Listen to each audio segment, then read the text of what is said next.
Welcome to The COVID Effect, a podcast mini-series brought to you by The Razor's Edge. In this series, we talk to music industry insiders delving into the effects the COVID pandemic has brought upon each guest's field within the industry. In episode 1, I talk to Nathan Barley Phillips, Senior A&R for Nuclear Blast. We look at how the record label has managed the situation, changes to their ways of working, and look forward to that light at the end of the tunnel and what happens when we return to normal.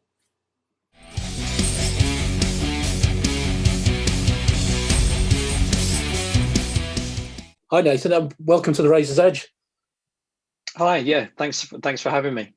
So before we start and get into the nitty gritty, for those who don't know you, can you introduce yourself and your role at Nuclear Blast? Yeah, sure. Hi everyone. I'm Nathan Barley Phillips. I am Senior A&R for Nuclear Blast. I've been with the Nuclear Blast team now for about 6 months, and previously I was with the Nuclear Blast parent company, Believe, for about 3 years. So we all, well, up until the beginning of last year, we all worked out of Believe's office in King's Cross in London. But yeah, everyone's been working from their bedroom ever since beginning of last year. So absolutely, it's the same from everyone everywhere, I think, isn't it? Yeah, been working now. So we have been under pandemic conditions for the best part of a year now. So from your perspective, when did the severity of the pandemic first hit you?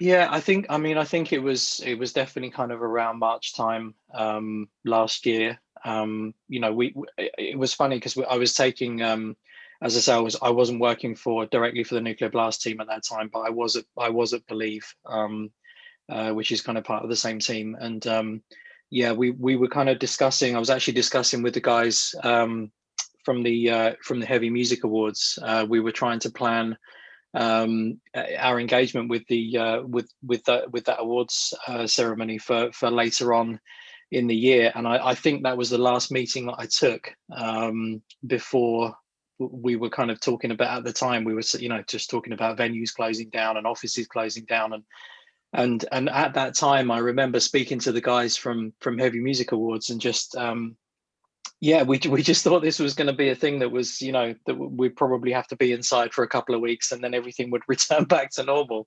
But yeah, obviously how wrong we were. And that was at the time, I think, when nobody really completely understood what this thing was or how long it was going to stick around. But that's when it started to, certainly ring alarm bells. We were, obviously our offices closed and, we had to start working from home. And more importantly, bands that we were working with and artists we were working with, all of their day-to-day schedules and touring, completely got upended. So that's kind of, I would say, almost this time last year. I think it's almost been a full year now of kind of complete disruption as to, to what we would normally do. Yeah. So obviously the pandemic has battered the live music scene. We haven't had gigs in a year now. But as a record label, what impact has it had on Nuclear Blast itself? Yeah, I mean, it has had its effect on us, but in a kind of a number of different ways. The thing is with the live side is that we, even though we're on the recorded side, and on a personal level, I'm obviously very thankful, for that, because it's meant that we've been able to continue what we do. Just in a to adapt in a different way. The live side of things, especially with the bands that that we work with, is obviously such a huge part of ordinarily would be a huge part of their promotional campaign if they've got new records out, or if they're in an album cycle, or whatever. So we very much even though it doesn't directly affect us, it's still very much kind of part of our sphere. And so that's been a huge shame to see that kind of go the way it has over the last 12 months. So I'm hoping that that side of the industry can kind of get back on its feet pretty soon. But from the label's perspective, it's just meant adapting and reorganizing, really. as I said, we're very lucky that on the recorded side, a lot of the infrastructure that we have, can largely stay unchanged. The things that affect it on our side really has been things like physical retail, where record shops and the likes of all of the indie stores that really support our music, both in the UK and across Europe and the rest of the world, largely have been closed to people going in, physically in and out of the shops. Yeah. Some of those shops as well, though, have adapted. I think we saw a huge percentage of shops for the first time going online. There are these kind of very old school record shops that have been around for years and years and years, that have really relied on their regular customers and passing trade to stay afloat. They just had to adapt, or they would go under, quite frankly. And that actually has been a really interesting thing. I think it's been a really positive thing, because now it's kind of forced people into a situation they probably didn't want to be in, but in the long run, it's probably going to mean that they've got another revenue stream open to them. So we want to see as many independent record shops staying afloat as possible. So from that side of things, it's been reassuring to see the majority of people really kind of pick up the gauntlet on that and run with it. So that's been good. I think the other thing that we've had to consider from the label perspective is the production lead times that we have. We've had a lot of our factories that would be producing CDs and pre-producing vinyl have either shut down because they've had to. We've also had warehouses and manufacturing plants that have had COVID outbreaks, which have meant that they've actually had to shut the plant for 2 weeks or sometimes more. And what that does is it creates a massive backlog with all of the orders that are coming through, which then has a knock-on effect to our release dates. If we're working, for instance, with a band where kind of week one sales or a chart position may be important, it's meant that we've had to make a decision as to whether we need to push the release dates back to make sure that the record can, and the in terms of the physical formats and the digital formats can all come out on the same day, making sure that we get those kind of consolidated week one sales figures. And that really we've had to do on a kind of case by case basis, and we've definitely seen kind of big delays on some of our albums, especially last year, that were due to come out. I can think of a couple off the top of my head. Hatebreed was one, that we were initially going to put that out quite a bit earlier, but it ended up getting pushed back because of these lead times on vinyl production.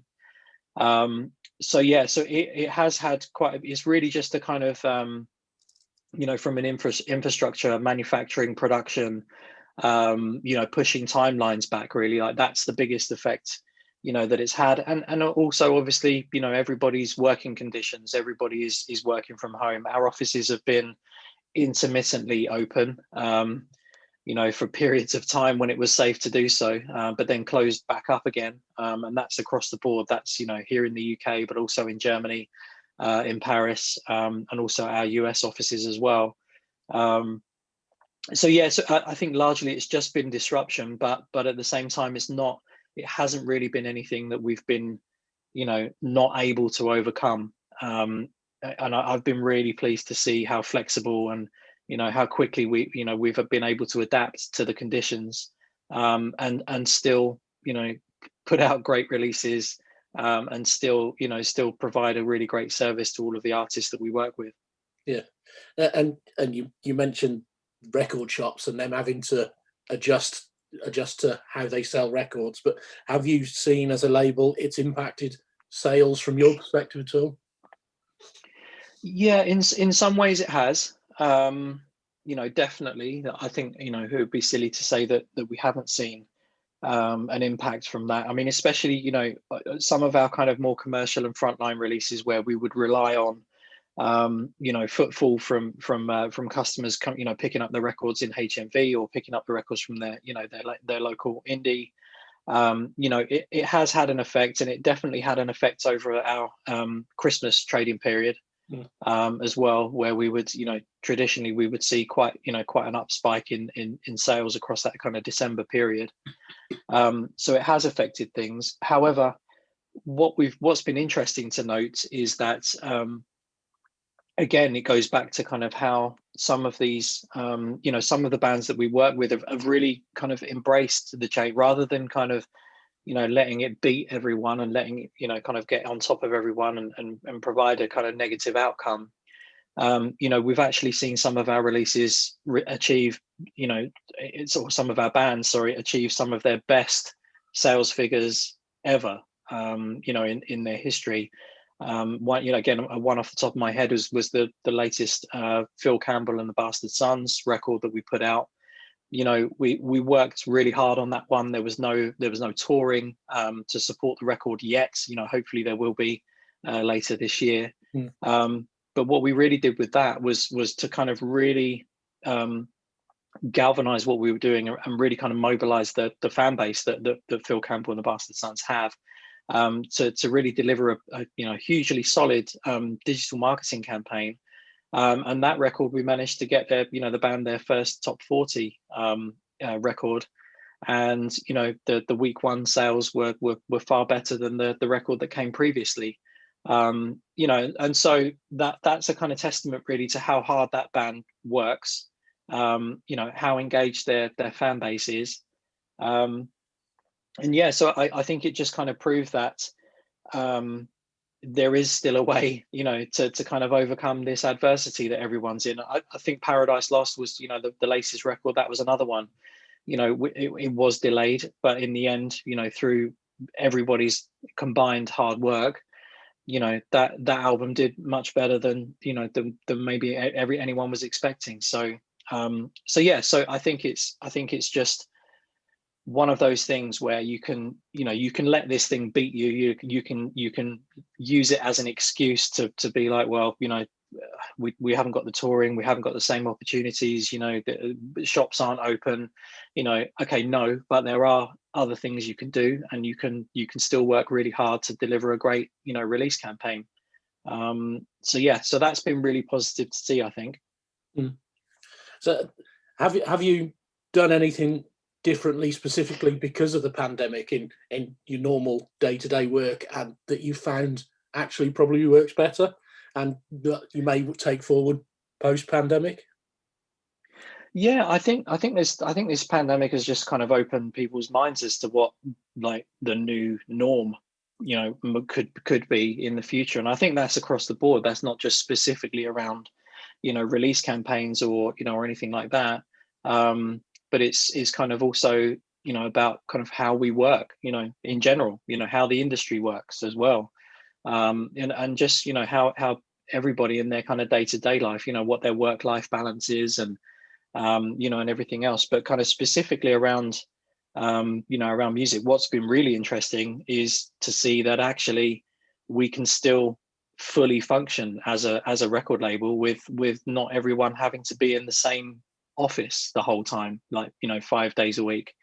We can still get things done, we can still communicate, we can still make decisions, we can still sign new bands, we can still kind of do, I think from my perspective, from specifically from A&R, I found it quite challenging. A big part of my regular kind of week would be being at gigs or going to meetings, or catching up with people in the studio, going to pre-production sessions, writing sessions. None of that stuff has been possible. But we've still managed to sign new bands and bring new bands in, and still managed to get records made, which has been, it's just having to kind of do things in a different way, I think. But yeah, I think what's been really interesting about this specific period, there is one thing I've noticed, is that there's been much more emphasis on digital marketing, inevitably. Because that really has been, one of the only ways in which we've been able to guarantee to reach our audience. Whereas some of the stuff we'd be doing, before would be, kind of point of sale stuff, within shops. It would certainly be around, kind of touring, and live shows, of course, as part of the promotional campaign. But really kind of digging in hard into, into digital marketing, into press, into radio. We've seen a big uptake in the last 12 months with podcasts as well. There's definitely kind of more podcasts, opening up, and as people have kind of found more opportunity to do that, and that I think is a great thing. They're definitely much in the same way as on the live side. There, the advent of live streaming has been, has really kind of cemented itself. It'd been around for a while, but I think, people hadn't really taken it that seriously. But I think in the future, live streaming is going to be another avenue for a band. I mean, especially in, as the world becomes a more difficult place to travel in, just because of, health conditions and dare I say it, Brexit and visa conditions. Live streaming is going to be another option that's going to be available to bands to say, look, well, we can't afford to tour South America right now, or it's not practical to tour, Russia, for instance, but, they could do a live stream that's specifically targeted to those areas. And I think that's one of those things where this kind of last 12 months has really kind of made everyone have, kind of super sharp laser focus on the things that are important, the things that can work, the things that are, are definitely going to be, generating a good revenue stream for the bands. And yeah, so I think there'll be a lot more of that moving forward. Yeah. And mental health has become a big issue over this last year, with everyone being locked in their houses and so forth. So has Nuclear Blast done anything to help with staff welfare over this period, with that sort of thing in mind? Yeah, absolutely. Well, funny you should say that, actually, because one of the things that I did when I joined Believe at the end of 2017, well, actually it was in 2018 that we set this up, but myself and two other colleagues actually set up a wellbeing team as part of Believe, which Nuclear Blast in the UK falls under. So Believe, has a wellbeing team. I myself am basically went and undertook some training to become a mental health first aider. It is something that's massively important, both to myself personally, but also to Believe as a company. So we've made sure that there's provision, for all staff members. We have regular check-ins. We make sure that obviously people are working on their own on various things, but we have a lot of project management where we're kind of working across teams, so nobody is ever kind of completely isolated. But yeah, we have kind of regular catch-ups to really just kind of check in and make sure everyone's doing okay. And we've had kind of various things. So last week we did a pizza and beer party. So we actually had two pizzas and 6 beers delivered to every staff member, and then did a party on Zoom where we did bingo and a quiz and and all that kind of stuff. So I mean, it's funny. It's kind of almost, some of that stuff has become a cliche. And sometimes it can, the initial kind of thought of something like that maybe feels a bit awkward, or feels a bit like, oh god, I don't want to have to do that or whatever. But I can, I guarantee you, all of the feedback that we had actually after the session, those sessions that we've done, has been like, do you know what, I really needed that. Like, that was actually really good fun, and it was great to see everyone. It was great to talk, to hear what everyone else has been up to, and not talk just solely about work and everything that we've got going on. And just to kind of, catch up and have a laugh, and you're kind of, what you're doing is you're missing those, those kind of Friday afternoons where, you've maybe sort of nipped to the pub after work or whatever. We haven't had a chance to do that really for 12 months. So I think these kind of regular sessions are really important. And I think, ultimately it's really, really important that we have, everyone on the team is in a good place and feels like they can positively contribute.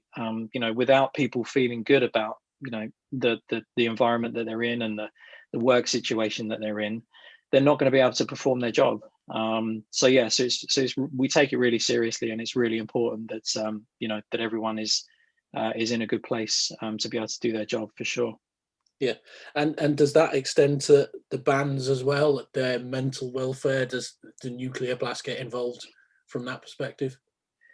Yeah, we keep an eye on it. So there's the way that we have everything structured here at Nuclear Blast is that every band has their own A&R person that is assigned to them, and that is always there to kind of discuss everything that they've got coming up in terms of their kind of upcoming projects, and the songwriting to art direction to everything else. But they're also assigned a product manager as well. So you have kind of 2 points of contact, and it really kind of depends on the circumstances, because in some cases, for instance, my relationship will be it will be directly with the band, or directly with the key principal songwriters in the band, or whatever. But in some cases, actually, it's directly with if that band has management, it's actually directly with the management. So in some instances, there is an emphasis or an onus on the manager, who is the one that is kind of controlling how the dynamic of that relationship works. Is kind of on them, probably more than us, to make sure that their artist is well, and is coping okay, because that and I'm sure the more managers that you talk to, they will see this probably more than we would on the label side, because they're the one that has the kind of the real day-to-day overview of how the band or how the artist is is performing or coping, or or whatever. But yeah, I mean, we're here for our artists as well, and over the last couple of years, I believe, and Nuclear Blast, I've been involved in various discussions where we've identified that an artist isn't doing so great, and we've kind of made steps to to ultimately kind of not give them, or just basically kind of signpost them to the help that they need, to be able to kind of hopefully get to a better place, and to understand what's happening in their environment, and how to take control of it, and really how to take steps to better the environment that they're in. That's kind of one of the key things. So. And how important do you feel that what the label does is helping fans through this crisis? Yeah, I mean, one of the things that we again, it's kind of been an ongoing discussion with a lot of the the bands that we've had, and again, you kind of you see this kind of sometimes on social media. I mean, I've seen so many bands that have posted on their Facebook or Instagram, or whatever, saying that we've got an album ready, or we've got the next record ready, but we're hanging on to it because there's no touring, and we whatever. And it's interesting, because I would say in 90% of the responses to that from fans have been look, we're in the middle of a pandemic, I'm not at work, or I'm furloughed, or I'm actually you guys are my favorite band, and I would love some new music to listen to. Please don't hang on to it, please release it.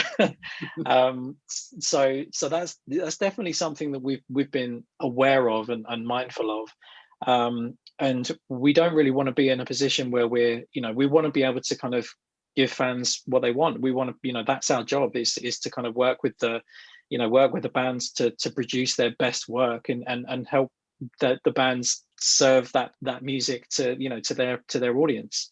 That's what we're here for. So yeah, we don't want to just hold on to it for holding on to its sake. The only reasons really that we've been having to move release dates back is because of production issues. I would say that that's probably the case for 95% of any kind of reasoning that we've had for pushing a release date back. We're going to have some releases this year that actually we're going to split the release dates, because the production situation is not at the moment getting any better. Yeah. The lead times on getting vinyl produced is getting longer and longer and longer. And in the meantime, like, we've got some great records that really need to come out. So in some cases, we're going to have a digital release date of June, but probably a physical release date of September. And that's not something that we it's not a position that we really like to be in. Ideally, we like to put everything out at the same time. But again, it's like, fans need to hear this stuff, and quite frankly, the band needs to be active. Like, the band, has probably written this stuff last year, recorded it last year. And it's, it could be like, if we hang on to it, it could be like over a year until the record sees the light of day, which, isn't ideal for any band, to just be kind of sitting on their next record for longer than a year. It does happen from time to time, but it's not ideal. So yes, we think it's really important, to keep keep that music flowing, and keep the fans interested, and keep doing, ultimately it's the fans that drive everything. Like, without the fans, that the bands and the label are nothing. So yeah, we need to keep them happy. Absolutely. So my final question for you, as we come to the end here, is obviously hindsight's a wonderful thing, and knowing all we know now, as a label, would you have done anything differently to handle the situation that we've had the last year? I don't know that we could have done anything differently. As I say, I'm full of admiration, actually, for how the bands have dealt with it, largely. So, like, and again, it kind of depends what kind of band you are. But I'll give you an example of, for instance, Sylosis. So Sylosis put their last record out not so long ago, and really all of 2020 was meant to be about touring and supporting that record. And all of that touring just completely disappeared. I mean, it's being rescheduled, of course, but even the reschedules keep getting cancelled. And that's just the situation that they're in, and really it couldn't have come at a worse time. The record had just come out. It was received initially really, really well, but it's been hard to kind of maintain the momentum, on that record. But the way that Josh and the band work, and obviously Josh is very busy with, he's also in architects, and has a very, very busy day to day. But rather than just thinking, well, that's that done, he just took it as a challenge, and was just like, do you know what? Instead of touring, I'm going to use all this time to write. And he's written some of the best material that Sylosis have ever written, and put the first track from that batch of material out at the end of last year. And that track, if you look at it on, from a digital perspective, if you look at it from Spotify streams and whatever, it is absolutely smashed, just in the kind of the first kind of 6 to 8 weeks. It's actually absolutely smashed the the numbers records that the previous releases have had. And I think that's a really good example of, you could just be like, well, we'll give up. We put so much effort into doing this last record that, if we can't follow it up with touring, then that's it. We just need to wait and do nothing and whatever. But yeah, I'm really, again, just full of admiration that that a lot of bands have been like that.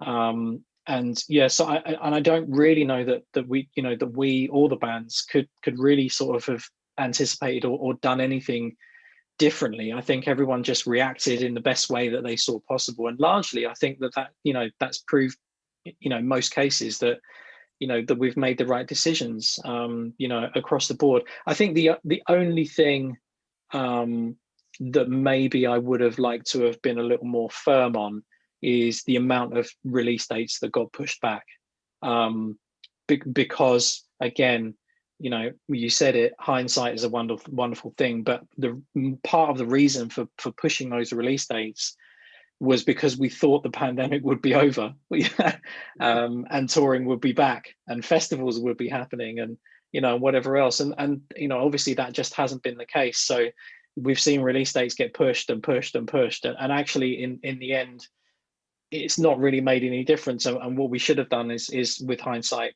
just put the record out and focused on just delivering a really solid release campaign. And as I said in the examples I gave previously, when we've done that, we've delivered really, really good campaigns. So I think that's probably the only thing I would have changed, just to be like, look, we've set this record to come out, nobody's going to be touring anyway, let's just give the fans a really solid record and really deliver a great campaign behind it. It doesn't matter if we delay it at all. So that's pretty much it. That's great. It's great to have an insight into how Nuclear Blast have handled things over the last year. So thank you for taking time out today to have a chat with us. No, you're welcome. Anytime. It's been really good fun. And yeah, thanks for having me on.